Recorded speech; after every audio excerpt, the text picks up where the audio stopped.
여러분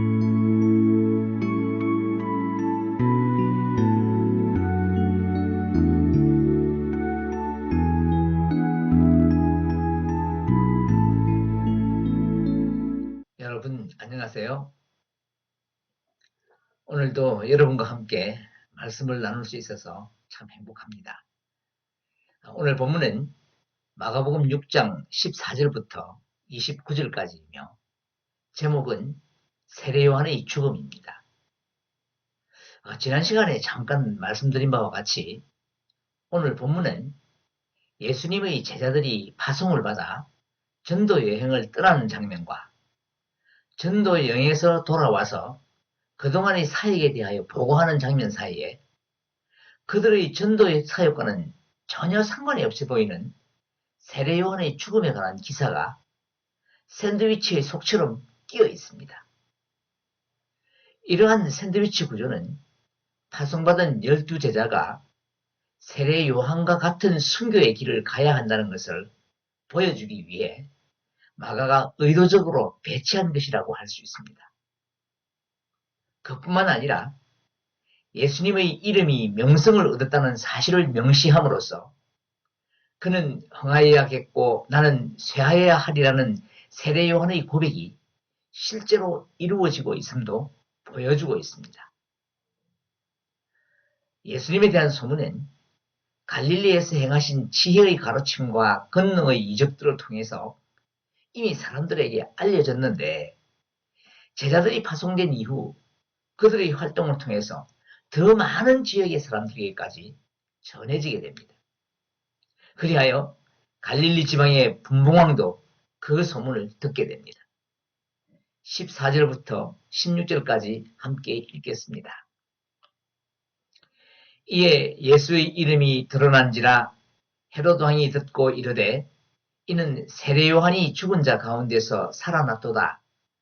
그러므로 이런 능력이 그 속에서 일어나느니라 하고 어떤 이는 그가 엘리야라 하고 또 어떤 이는 그가 선지자니 옛 선지자 중에 하나와 같다 하되 헤롯은 듣고 이르되 내가 목벤 요한 그가 살아났다 하더라.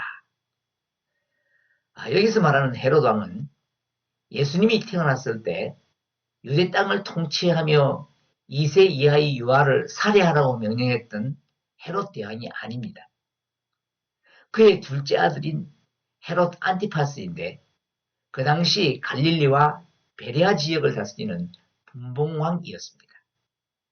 분봉왕은 어떤 지역을 분할 통치하는 자를 가리키는 단어입니다.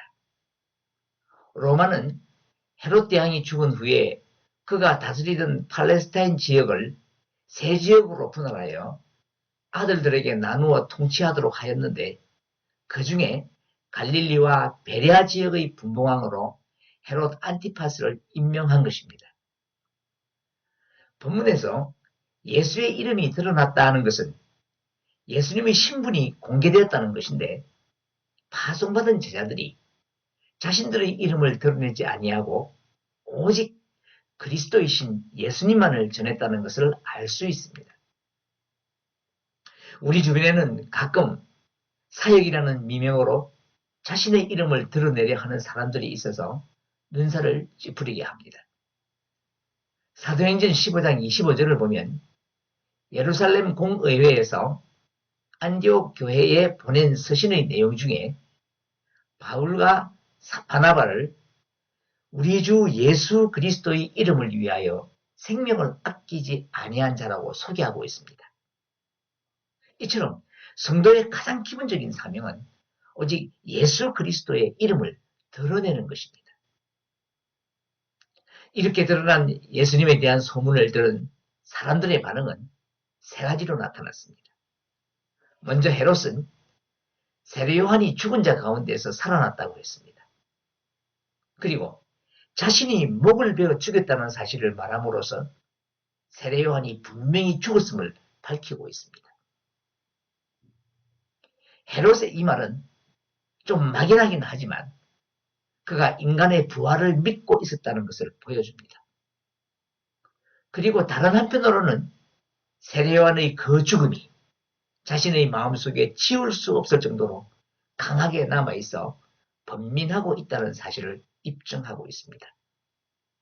그리고 이런 능력이 그 속에서 일어나느니라 하는 그의 말은 헤롯이 예수 그리스도의 능력을 인정했다는 것으로 예수님의 능력은 아무도 부인할 수 없는 명백한 사실임을 보여주고 있습니다.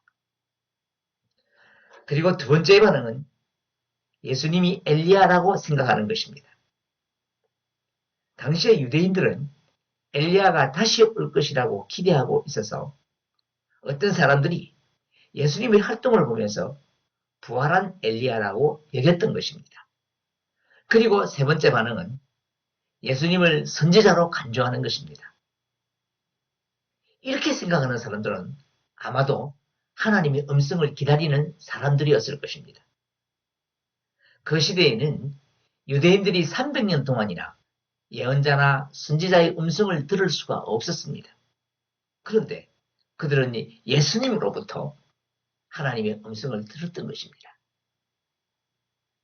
자, 그런데 본문에서 예수님을 엘리야로 생각하는 것이나 선지자로 보는 것은 그 사실만 슬쩍 언급하고 구체적인 다른 설명이 없습니다.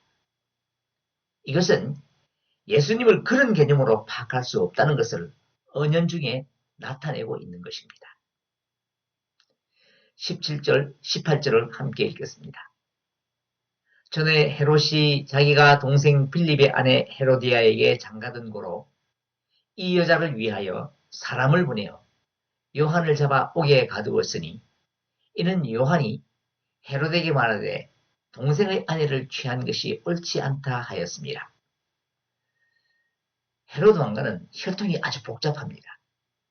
왜냐하면 근친상간에 결혼도 많이 하고 아주 문란했기 때문인데 헤롯 안티파스도 그 중에 한 명입니다. 그가 갈릴리와 베레아의 분봉왕으로 있을 때에 아라비아의 왕 아레다 사세의 딸을 아내로 맞이합니다. 그런데 그녀의 미모가 별로 마음에 들지 않았습니다. 자, 그러던 차에 자신의 이복 동생인 빌립이 결혼을 했는데 그의 아내 헤로디아가 천하미색입니다. 이에 반한 헤롯이 제수인 헤로디아와 불륜의 관계를 가지다가 결국에는 본부인을 버리고 결혼을 하게 됩니다. 헤로디아는 헤롯 대왕의 아들들 가운데 하나인 아리스토블루스의 딸로서 자신의 삼촌인 헤롯 빌립 1세와 결혼하여 딸 살로메를 낳았으나 그 남편을 버리고 남편의 형이자 자신의 이복 삼촌인 헤롯 안티파스와 재혼하는 죄악을 범한 것입니다. 그 당시는 절대왕권 시대이기 때문에 동생인 빌립은 아무 말도 하지 못하고 아내와 딸을 빼앗기게 됩니다. 왕의 이런 못된 짓에 대해 그 누구도 감히 말을 하지 못하고 있을 때에 세례요한이 비판을 하고 나선 것입니다. 이 일로 세례요한은 붙잡혀 옥에 갇히게 됩니다. 19절, 20절을 함께 읽겠습니다. 헤로디아가 요한을 원수로 여겨 죽이고자 하였으되 하지 못한 것은 헤롯이 요한을 의롭고 거룩한 사람으로 알고 두려워하여 보호하며 또 그의 말을 들을 때에 크게 번민을 하면서도 달갑게 들어미르라. 헤롯이 요한을 잡아 옥에 가던 이유가 그 여자를 위하여라고 한 것을 보면 요한의 비판 앞에서 정작 분노한 것은 헤롯이 아니라 헤로디아였던 것입니다. 그러니까 제수씨를 빼앗은 헤롯이나 시아주버니와 불륜을 저지르다 시집간 헤로디아나 다 똑같이 못된 인간들입니다. 헤롯은 헤로디아 때문에 요한을 옥에 가두기는 했지만 그는 요한이 의롭고 거룩한 사람임을 알고 있었고 그리하여 그를 두려워하며 심지어 그를 보호했습니다. 여기서 헤롯이 요한을 두려워했다는 것은 의롭고 거룩한 요한의 위엄과 기풍에 압도를 당했다는 의미이기도 하지만 정작 더 두려웠던 것은 요한을 처벌했을 때에 나타날 백성들의 비난이었습니다. 그리고 헤롯은 자신의 잘못에 대한 지적을 받았을 때에 요한의 말에 양심의 가책을 받고 말을 달갑게 들었습니다. 하지만 요한을 죽이라고 하는 헤로디아의 간청과 또 자신이 뱉은 말에 대한 체면과 정치적 입지 사이에서 번민하다가 결국에는 요한을 처형하게 됩니다. 21절부터 23절까지 함께 읽겠습니다. 마침 기회가 좋은 날이 왔으니 곧 헤롯이 자기 생일에 대신들과 청부장들과 갈릴리의 귀인들로 더불어 잔치할세 헤로디아의 딸이 친히 들어와 춤을 추어 헤롯과 그와 함께 앉은 자들을 기쁘게 한지라. 왕이 그 소녀에게 이르되 무엇이든지 내가 원하는 것을 내게 구하라. 내가 주리라 하고 또 맹세하기를 무엇이든지 내가 내게 구하면 내 나라의 절반까지라도 주리라 하거늘.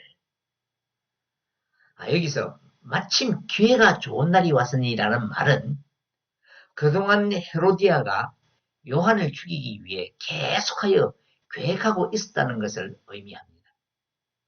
그러던 중에 헤롯이 갈릴리의 모든 권력 있는 자들과 유력한 자들을 다 불러서 생일잔치를 열었는데 헤로디아가 이때를 눈에 가시 같은 요한을 죽일 절호의 기회로 삼은 것입니다.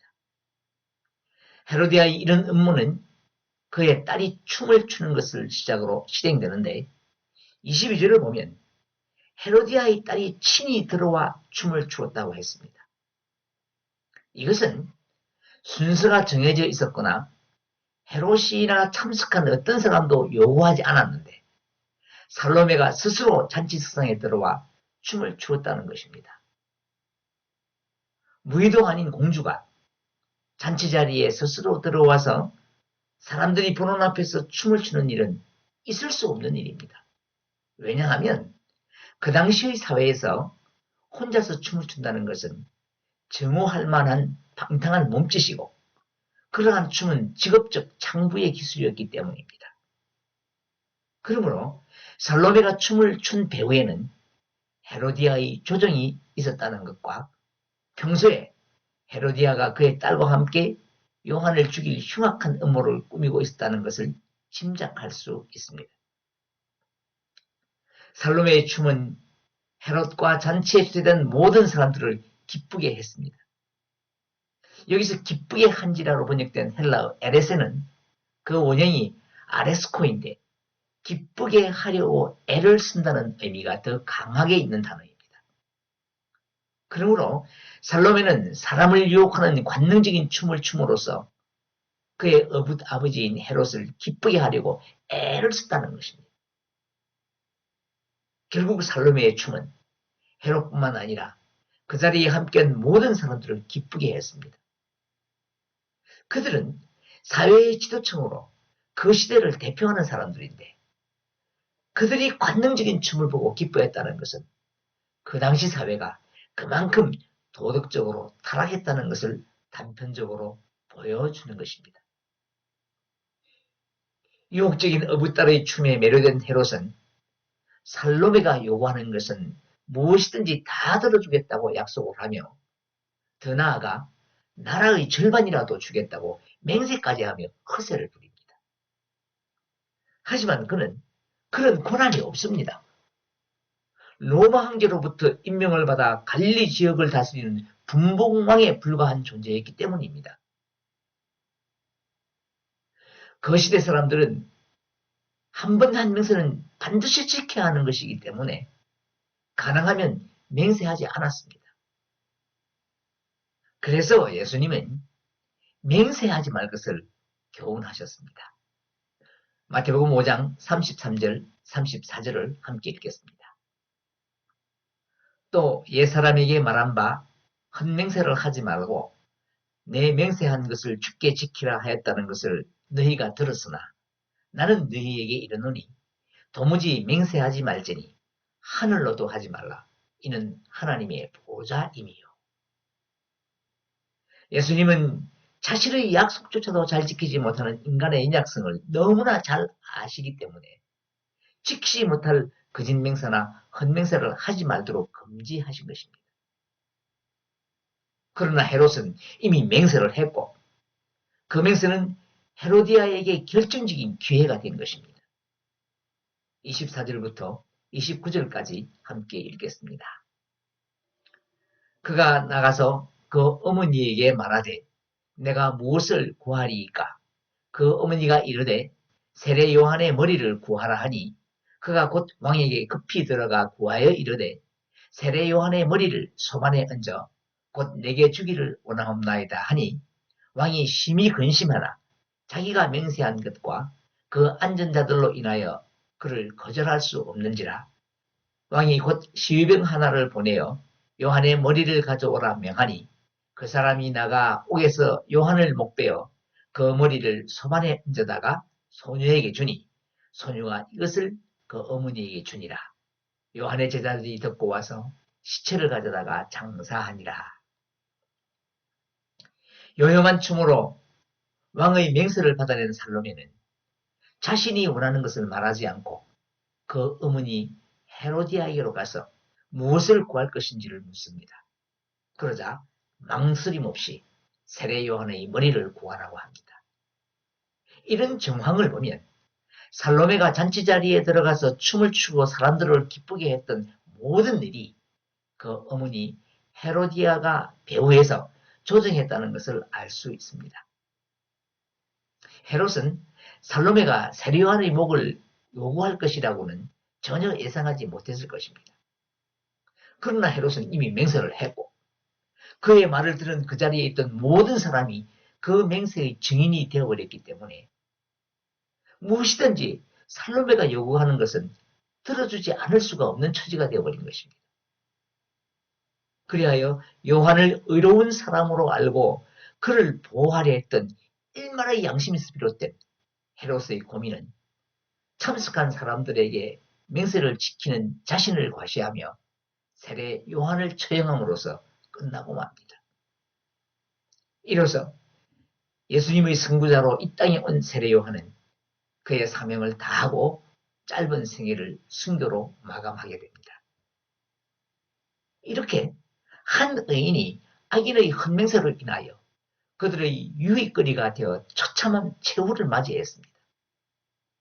그러나 의인이 이렇게 장난거리처럼 죽는다고 해도 그는 악인들의 마음속에 언제나 두려움으로 살아있다는 것을, 그리고 그 삶이 결코 헛되지 않다는 것을 우리는 기억해야 합니다.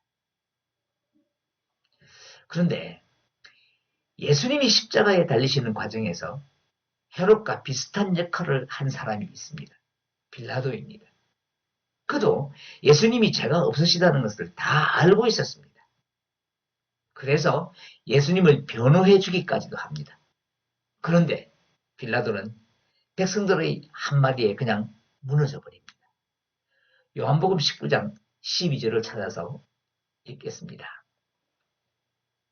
이러므로 빌라도가 예수를 넣으려고 힘썼으나 유대인들이 소리질러 이르되 이 사람을 놓으면 가이사의 충신이 아니니이다. 무릇 자기를 왕이라 하는 자는 가이사를 반역하는 것이니이다.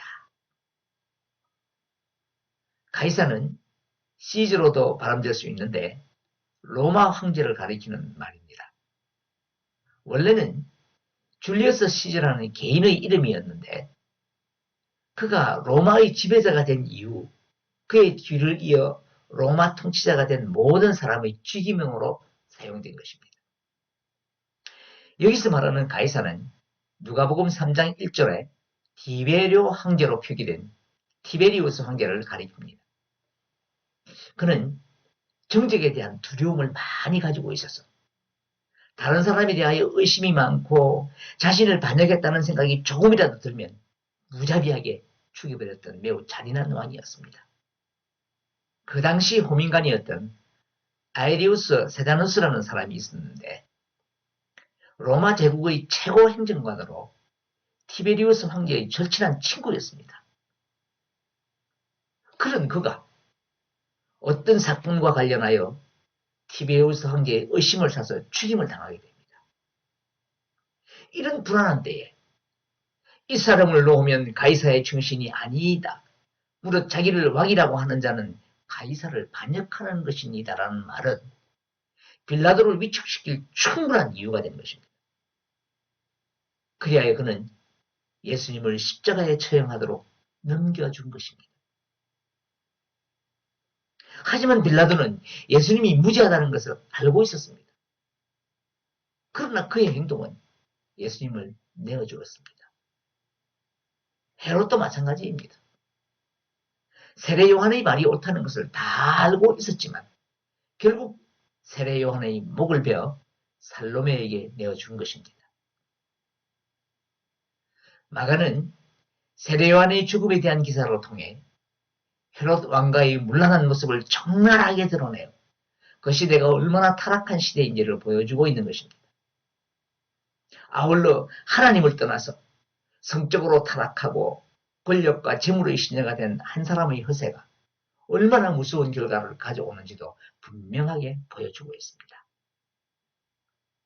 헤롯은 세례 요한을 의인으로 알았고 자신에 대한 그의 지적을 고민하며 달게 받았던 사람입니다. 그러나 그의 생각과 의지를 지배했던 것은 자신의 체면을 유지하기 위한 허세였습니다. 허세란 겉으로만 드러내 보이는 기세를 말하는 것으로 허영심에서 비롯된 것입니다.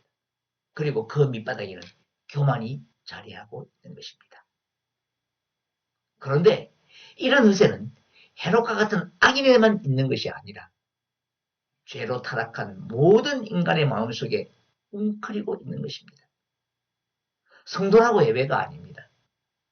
그래서 가끔 성도들의 믿음에도 허세가 드러날 때가 있습니다. 아무리 유창한 언어로 기도하고 경건한 모습으로 예배를 한다고 해도 그것이 남에게 가시하기 위한 것이라면 아무런 소용이 없습니다. 구제와 봉사도 마찬가지입니다. 그래서 사도 바울은 빌립보서 2장 3절에서 아무 일에든지 다툼이나 허영으로 하지 말고 오직 겸손한 마음으로 각각 자기보다 남을 낮게 여기고 라고 교훈하고 있습니다. 즉 다툼이나 허영은 교만으로부터 나오는 것이므로 겸손한 마음을 가지라는 것입니다. 이제 말씀을 맺겠습니다. 사랑하는 여러분, 오늘 우리는 헤롯의 허세를 통해서 인간 이성의 연약성을 다시 한번 깨달았습니다. 아무리 진리를 듣고 깨달아 그 진리를 인정하고 마음으로 좋아한다 하더라도 자신의 지식적 깨달음을 행동으로 옮길 수 있는 능력은 제한될 수밖에 없는 것입니다. 오직 예수 그리스도의 마음을 품고 매일매일 말씀으로 심령을 새롭게 할 때 비로소 온전한 성도의 모습을 유지할 수 있는 것입니다. 오늘도 주의 말씀에 귀 기울이며 내 안에 있는 허영에서 벗어나 겸손한 삶을 살아가며 주의 영광을 드러내는 저와 여러분이기를 소원합니다.